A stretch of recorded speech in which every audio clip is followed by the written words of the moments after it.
Hi, Zizaran here with another video, and today we're going to talk about what I'm going to do with my Mage's Blood and the character I am building.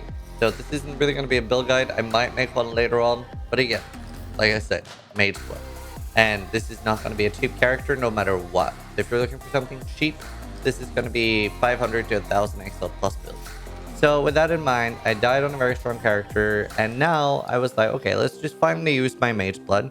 Now, ideally, you don't want to use it on a character this week because it is only level 82. Most people put it on around level 98 on hardcore to make sure that it's already on a very strong character. I have a Mage's Blood. I got this by finding 2 cards out of a Diviner that got doubled. It eventually got 5. As you can see, I have a Mage's Blood.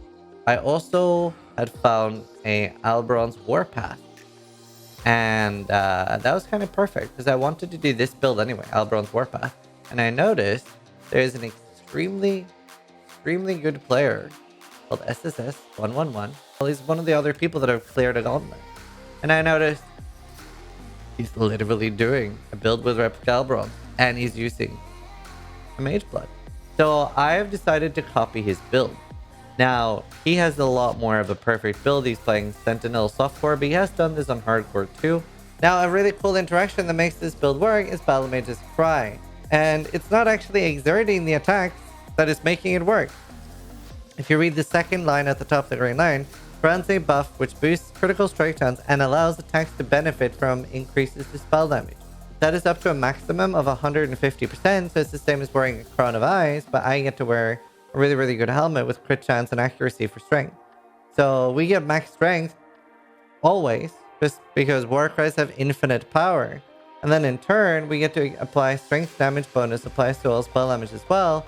So spell damage becomes a huge benefit. And this in turn gets scaled by Warcry buff effect, which is why most people want the buff effect on as an enchant.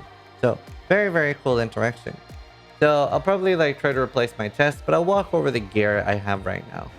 But this is just gonna be a brief overview of what I'm doing. I'm using an Inspired Learning. So I have a Mage Blood, and the potions I'm using is Sapphire Flask, Topaz, Granite, and Quicksilver.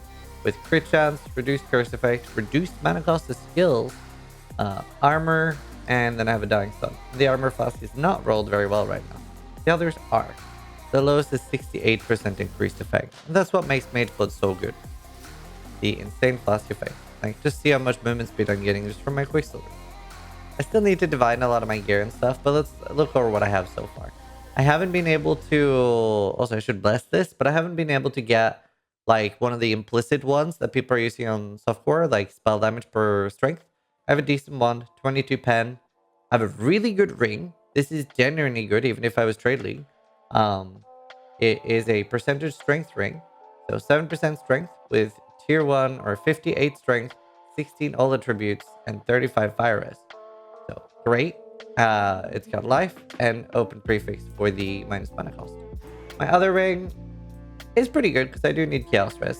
Doesn't have percentage strength, but I really need a lot of int on this build. I need 180. It's surprisingly hard to get. I don't have prefixes on this ring yet, so I need exalted orbs to fix that.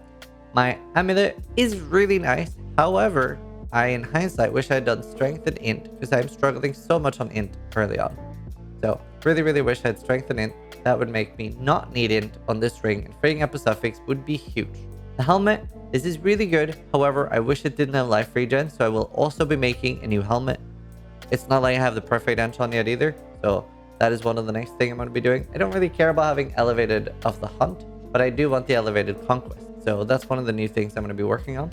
The shield, I got this by putting Haku on here. And I think I did between 30 and 50 before I got the shield. So it took a long time. Boots.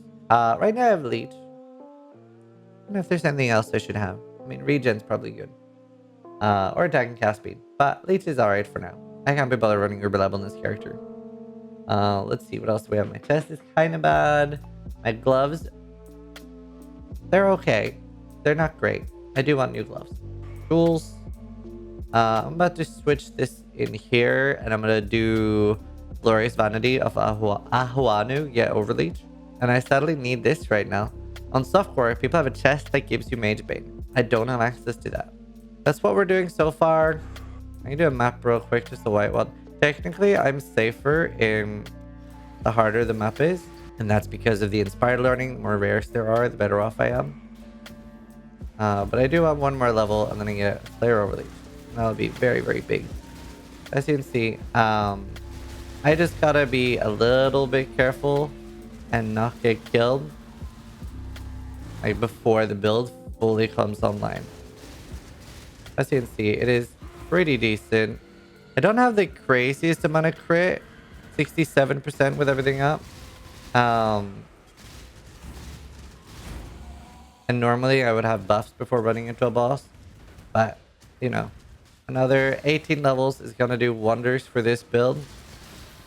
And especially whenever I pop the Berserk, you can see it kind of pops off. I don't think I had it for the boss there. But with Inspired Learning, Berserk, and actually getting the rest of the gear, this should be a pretty good build. It already is pretty great. Oh, and I haven't even been using Withering Step. This thing travels so much. But yeah, it really is. The worst thing about the build is I have no phasing right now. I think I need to get like phasing on kill or something, but I cannot do this yet. little bit annoying to have no phasing, for sure. I don't think there's anything I can kill to get it. So obviously, especially with like Beyond in the map, build's even stronger. You start like ramping really hard with the Inspired Learning buffs.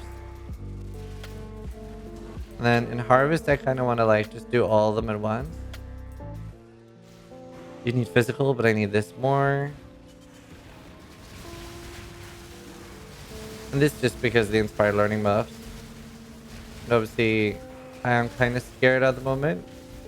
I don't really... It's a new build, so I'm not really, you know, sure the limits. But yeah, I will try to make a new chest. Getting fist reduction would be pretty good, actually. And I don't even have like a 21 power siphon. All my gems are like level 16. Kinda insane to be playing with a mage blood. So the harvest I'm gonna do. And I'll do another update once the build is like online. I do get a lot from levels. Like even next level I get overleech. And yeah, we'll get a new chest, new gear, and report back. So thanks for watching.